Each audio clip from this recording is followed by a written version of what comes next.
Bom, gente, estamos iniciando mais uma videoaula. Temos como objetivo geral desse ciclo dessa semana ensinar os conteúdos de hidrostática. E entre os específicos desta videoaula, o primeiro deles, explicar o teorema de Pascal. Na sequência, aprender o princípio de Arquimedes. E por fim, exemplificar os conteúdos dessa videoaula com exemplos e com questões do Enem também. Bom, pessoal, nós vamos entrar aqui em um teorema muito importante dentro da hidrostática, que é o teorema de Pascal, certo? Esse teorema é importantíssimo aqui. Vejam o seguinte, ó, nós temos essa figura aqui, certo? E aí nós temos um ponto aqui que tem um certo êmbolo. E nós temos três pontos, P1, P2 e P3. Então, se você exerce uma pressão aqui, por exemplo, essa pressão ela vai se transmitir integralmente a todos esses pontos aqui, tanto em P1 como P2 como em P3 ou qualquer outro ponto que venhamos a ter. Então, se eu submeto aqui esse êmbolo a uma variação de pressão, essa variação de pressão ela vai se somar à pressão em P1, ela vai se somar à pressão em P2 e ela vai se somar à pressão em P3. Por quê? Essa variação de pressão aqui submetida, ela vai se transmitir integralmente a todos os pontos aqui do fluido. Todos os pontos do fluido aqui, essa pressão ela vai ser submetida.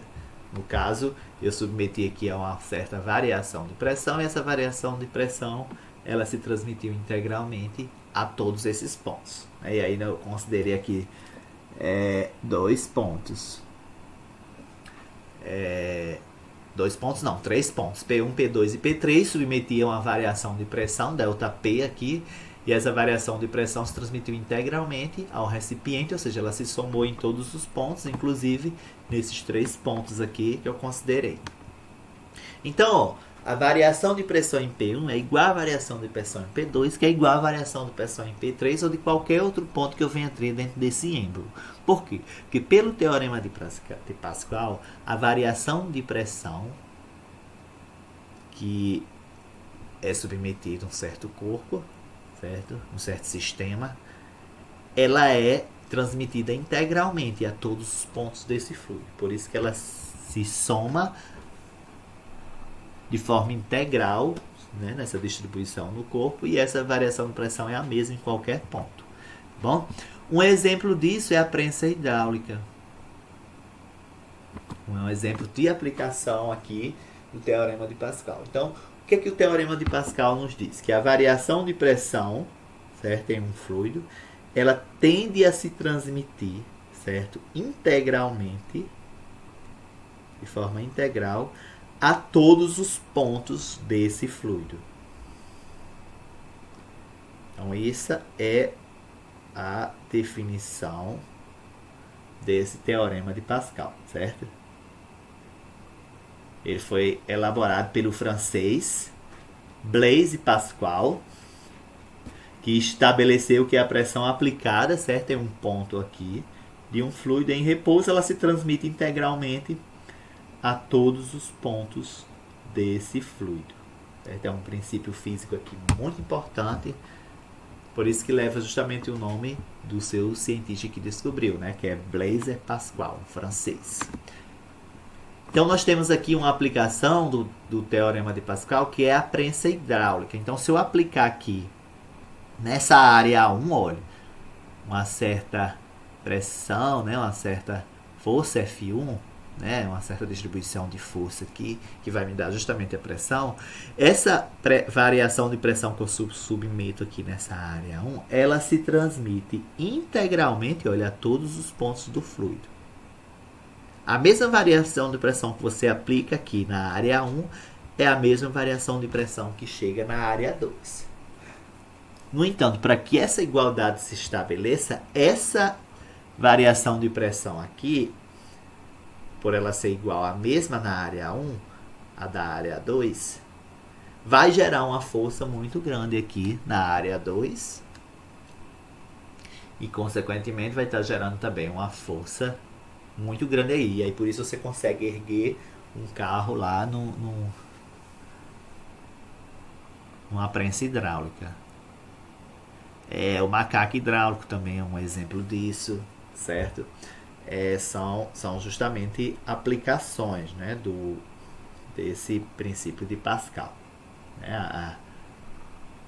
Nós podemos justamente evidenciar alguma dessas aplicações.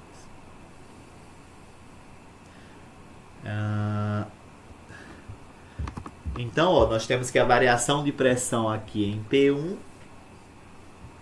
é igual à variação em P2. Então, delta P1, que é a variação de pressão aqui submetida na área 1, é igual à variação de pressão que chega em A2. Certo? É igual à variação de pressão aqui submetida na seção de área de A2. Ok? E aí nós temos que delta P1 ela é igual ao quê? A F1 sobre A1. E delta P2 é igual a F2 mais A2. Exemplo de aplicações aqui desse teorema de Pascal, nós temos a prensa hidráulica, os elevadores hidráulicos também, freios hidráulicos, barragens, caixas de água, sistemas de amortecedores, certo? Então, todas essas situações têm aplicações do teorema de Pascal. E aí, olha, nós chegamos justamente nessa relação. F1 é dividido por A1 é igual a F2 dividido por A2. E aqui nós temos que a variação de pressão em ΔP1 é igual à variação de pressão em ΔP2 aqui. A variação de pressão ela se transmite integralmente a todos os pontos aqui do fluido. Agora nós vamos entrar em um outro princípio aqui importantíssimo, que é o princípio de Arquimedes. Inclusive tem toda uma história em torno desse desenvolvimento, certo? Do princípio de Arquimedes na mitologia. E aí esse princípio de Arquimedes ele nos fala que todo corpo que se encontra imerso em um fluido recebe a ação de uma força vertical para cima, cuja intensidade é igual ao peso do corpo que está dentro do fluido. Essa força vertical para cima ela vai ser chamada justamente de empuxo, certo, gente? Então o empuxo é igual ao peso do líquido deslocado. Então é essa força que é exercida de baixo para cima pelos fluidos. Por isso que quando a gente entra numa piscina, a gente tem a sensação de estar sendo aplicada aí, né, essa força de baixo para cima. Por isso que alguns objetos conseguem boiar e nós temos a sensação que esses objetos estão mais leves quando estão submersos ou dentro de um fluido. Um exemplo, uma pedra muito grande, você não consegue erguê-la porque ela é bastante pesada, né? Ela tem uma massa elevada e aí o peso dela também, consequentemente, é maior. Aí essa mesma pedra você coloca dentro da praia. Você observa que você já consegue erguer ela com uma certa facilidade, porque o empuxo aí está lhe ajudando, certo? Que é essa força descida de baixo para cima nos fluidos. Aqui, por exemplo, nós temos essa figura, essa esfera, olha, está aqui no meio do recipiente. Nós temos a força peso aqui, olha, exercida para baixo, que é igual a M vezes G. E nós temos o empuxo, ó, representado por E para cima. Tanto a força peso quanto o empuxo são forças vetoriais, certo? São grandezas vetoriais. E nesse caso, olha, o empuxo ele é igual à força peso aqui. A força peso ela é igual ao que? A massa vezes a gravidade, né? E aí nós vimos que a massa ela é igual ao produto de que? A massa daqui desse líquido. A densidade dele vezes o seu volume. Não é que densidade não é a razão da massa sobre o volume, então massa é o produto da densidade vezes o volume, certo? Então a gente substitui aqui, olha, dV, então ficamos, olha, com essa equação para se calcular o empuxo. Essa grandeza vetorial que é igual ao produto da densidade do líquido ou da sua massa específica, vezes o volume de líquido submerso, vezes a gravidade. Então, de que basicamente vai depender esse empuxo? Certo, gente? De que basicamente vai depender esse empuxo? Do volume de líquido submerso, não é? Vai depender basicamente do volume do líquido submerso. Porque a densidade do material ela não muda, assim como a sua gravidade também não vai mudar, porque a gente vai considerar que a Terra, né, e na Terra a gravidade é 9,8 metros por segundo ao quadrado, certo? Então nós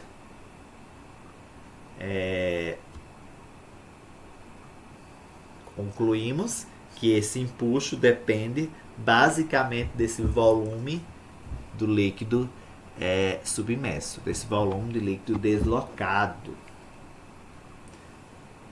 Tá bom? Então todo o corpo imerso em um fluido em equilíbrio dentro de um campo gravitacional fica sob a ação de uma força vertical para cima, que é chamada de empuxo, que é uma grandeza vetorial, com o sentido oposto a este, ou seja, ao da força gravitacional que gerou a força peso, né? E a intensidade do empuxo ela é igual à intensidade do peso do fluido que é ocupado pelo corpo. Ou seja, o empuxo é igual ao peso do líquido deslocado, certo?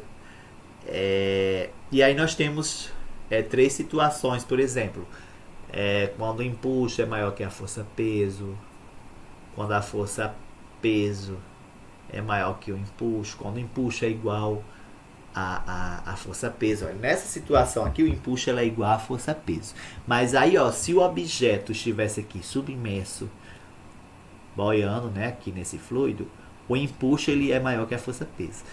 No entanto, olha, se esse objeto estiver bem mais aqui abaixo, né, quase lá no fundo, a força peso ela é maior que o empuxo, tá bom? Então são essas três situações aí.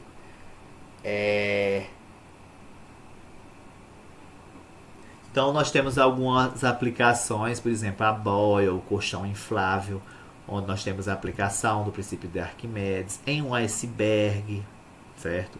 O balão de ar quente, também uma aplicação do princípio de Arquimedes. São algumas situações em que observamos essas aplicações, ok? E aí a unidade, gente, para empuxo é a mesma para a força, Newton. Então a unidade para o empuxo no SI é o Newton, ok?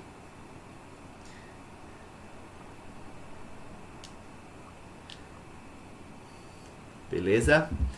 Então o empuxo ele depende basicamente do volume de líquido submerso, ok? Então, olha, o que define o empuxo é justamente o volume do líquido, né, do fluido submerso. Ok? Questão do Enem 2013 sobre hidrostática, certo? Essa questão envolve um princípio muito importante, que é o princípio de Pascal, certo? Vamos lá para a leitura. Para oferecer acessibilidade aos portadores de dificuldade de locomoção, é utilizado em ônibus e automóveis o elevador hidráulico. E aí nós temos aí a figurinha ilustrando esse elevador hidráulico. Um exemplo, certo? Mostrando mais ou menos como seria. Nesse dispositivo é usada uma bomba elétrica para forçar um fluido a passar de uma tubulação estreita para outra mais larga e dessa forma acionar um pistão que movimenta a plataforma. Considere um elevador hidráulico cuja área da cabeça do pistão seja 5 vezes maior do que a área da tubulação que sai da bomba. Aí na figura, no caso, a tubulação da bomba seria a letra A, certo?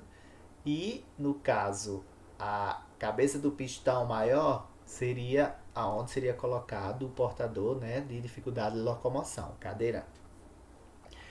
Continuando. Desprezando o atrito e considerando uma aceleração gravitacional de 10 metros por segundo ao quadrado, deseja-se elevar uma pessoa de 65 quilos em uma cadeira de rodas de 15 quilos sob a plataforma de 20 quilos. Qual deve ser a força exercida pelo motor da bomba sobre o fluido para que o cadeirante seja levado com velocidade constante? E aí nós temos letra A, essa força 20 newtons, letra B, essa força de 100 newtons, letra C, 200 newtons, de 1000 newtons ou é 5000 newtons. Lembrando que newton é a unidade para toda e qualquer força, certo? De acordo com o Sistema Internacional de Unidades. Então essa questão envolve um princípio muito interessante, que é o princípio de Pascal, e eu vou explicar ele para vocês.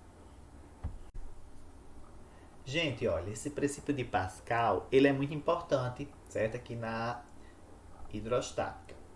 O que é que ele nos diz? Olha, uma variação de pressão aplicada em um fluido incompressível é integralmente transmitido para toda a porção do fluido e para as paredes do recipiente. Certo? Então, a variação de pressão de saída ela é igual à variação de entrada, certo? Então, a variação de pressão de entrada é igual à variação de pressão de saída. No caso ali, na questão, a variação de pressão, certo, em ar, onde tem a tubulação do pistão, vai ser igual à variação de pressão onde está sendo colocado o cadeirante, certo? Para ser elevado dentro do ônibus. Um exemplo similar é o elevador hidráulico, certo? Está aqui ilustrado nessa figura. Então, nós temos que a variação de pressão aí, de entrada, que eu chamei de PE, é igual à variação de pressão de saída, que eu chamei de PS. E aí nós temos que pressão, né, é a razão da força sobre a área. No caso, a força que está sendo realizada aí de entrada vai ser dividido pela área de entrada, que vai ser igual à força de saída dividido pela área de saída. Certo? A área de saída aí é bem maior do que a área de entrada. Ok? Porém, a variação de pressão de entrada é igual à variação de pressão de saída. E se nós quisermos calcular a força de saída, certo? Que está sendo aplicada ali nesse elevador hidráulico para elevar o carro, essa força vai ser igual ao quê? A área de saída dividido pela área de entrada, multiplicando a força de entrada, certo? Então, princípio de Pascal, a variação de pressão aplicada em um fluido incompressível é integralmente transmitido para toda a porção do fluido e para as paredes do recipiente, certo? Então, a variação de pressão de entrada é igual à variação de pressão de saída. Vamos lá para a resolução da questão agora. Aplicando a lei de Pascal, nós temos que a variação de pressão em A é igual à variação de pressão em B. A variação de pressão em A é justamente a pressão de entrada e a variação de pressão em B é a variação de pressão de saída, certo? Então, nós temos Fzinho dividido por SA. Fzinho é a força de entrada, que é o que a questão está pedindo, e SA é a área de entrada. Fzão é a força de saída e SB é a área de saída, certo?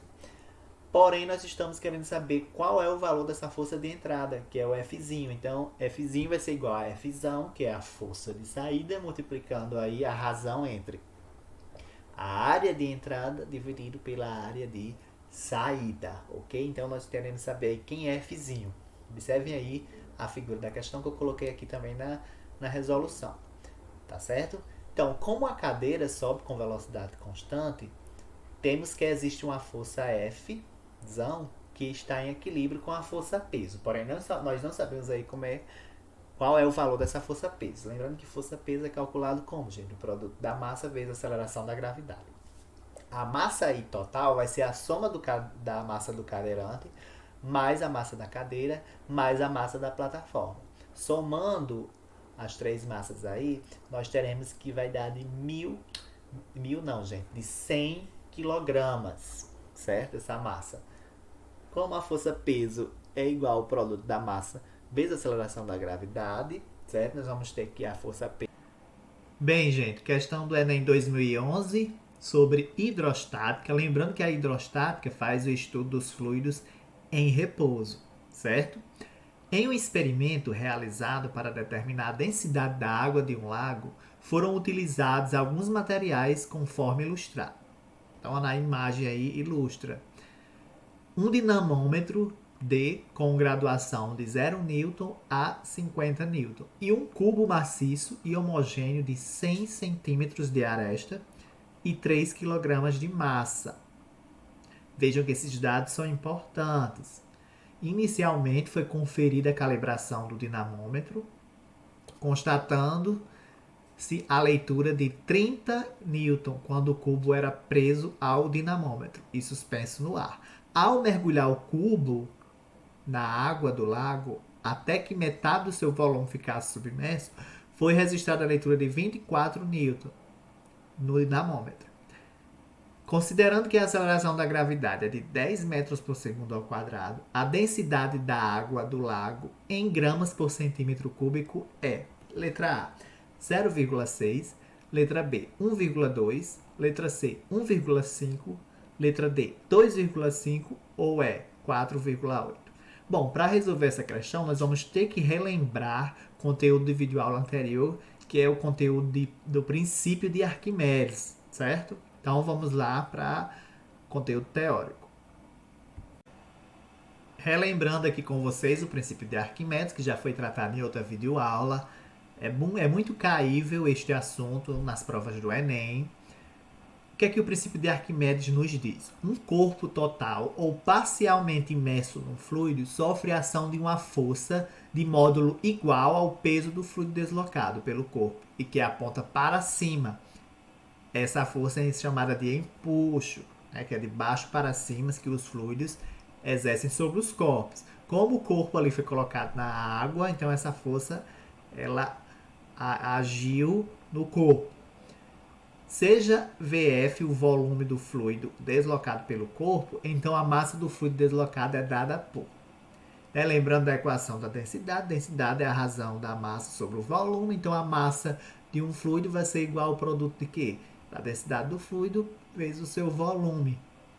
A intensidade do empuxo é igual à do peso dessa massa deslocada. O empuxo é representado pela letra E maiúsculo, é uma grandeza vetorial, e o empuxo é igual ao produto da massa do fluido vezes a gravidade. Lembrando que a massa do fluido é a densidade do fluido vezes o volume do fluido e G é a aceleração da gravidade. Então o empuxo ele depende exclusivamente do volume de líquido deslocado. Aí nós temos aqui algumas situações. Quando um corpo está totalmente imerso em um líquido, podemos ter as seguintes condições. A primeira, se ele permanece parado no ponto onde foi colocado, a intensidade da força de empuxo é igual à intensidade da força peso.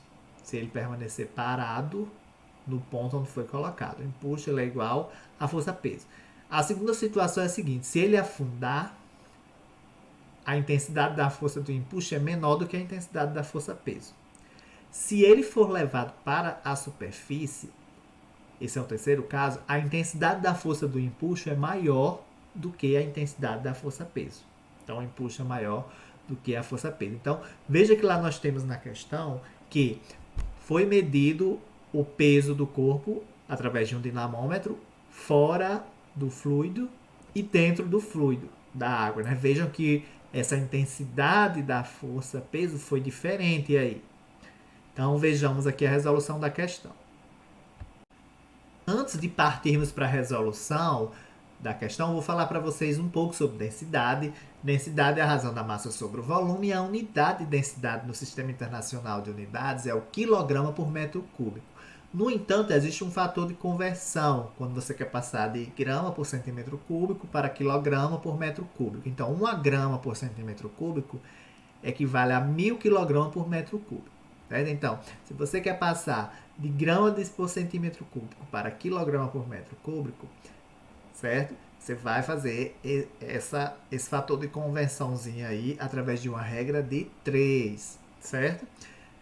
Densidade de alguns materiais varia de um ponto ao outro no interior do material, certo? Por exemplo, o corpo humano, a gordura possui densidade de 940 kg por metro cúbico, enquanto os ossos têm densidade de 1.700 kg por metro cúbico. Então veja que essa densidade dos materiais ela vai variar, né, no interior de um material, de um corpo. Mas o importante aqui é esse fator de conversão, certo? Para a gente utilizar.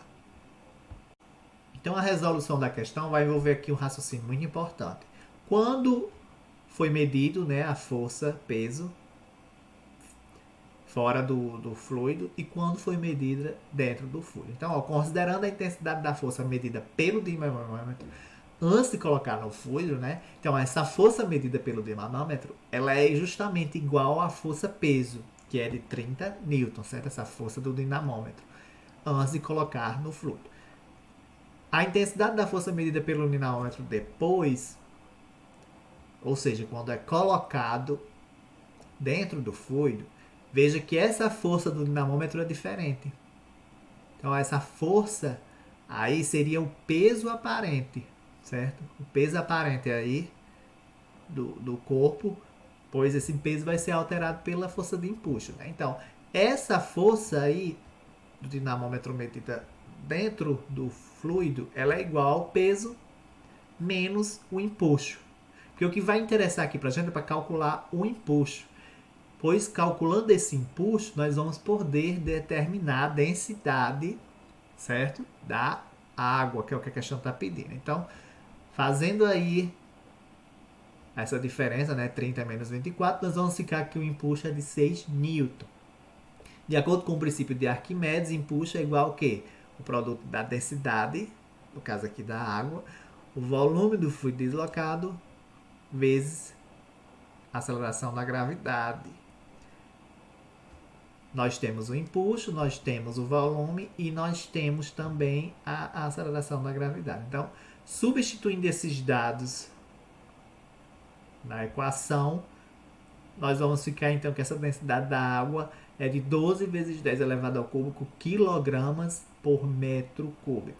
Dividindo esse valor por 1000, fazendo a regrinha de 3 lá, lembrando que 1 grama por centímetro cúbico equivale a 1000 kg por metro cúbico, então fazendo essa regrinha de 3, nós vamos ficar que a densidade da água equivale a 1,2 gramas por centímetro cúbico, né? Passando de quilograma por metro cúbico para grama por centímetro cúbico. Então a resposta da questão, letra B.